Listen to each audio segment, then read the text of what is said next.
এটা 1 কেজি 200 গ্রাম ওজন আছে। পুরো গোটা ইলিশটা আমরা করে দেবো ভাপা বা ভাজা। 2000 টাকা দাম। মাটির হাঁড়িতে সিল করবো। আমি একটু আগে পাঠালাম, কল্যাণীতে নিয়ে গেল।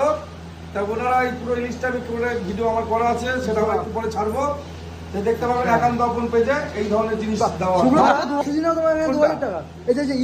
এই ইলিশ পদ্মার ইলিশ মানে পদ্মার ইলিশ।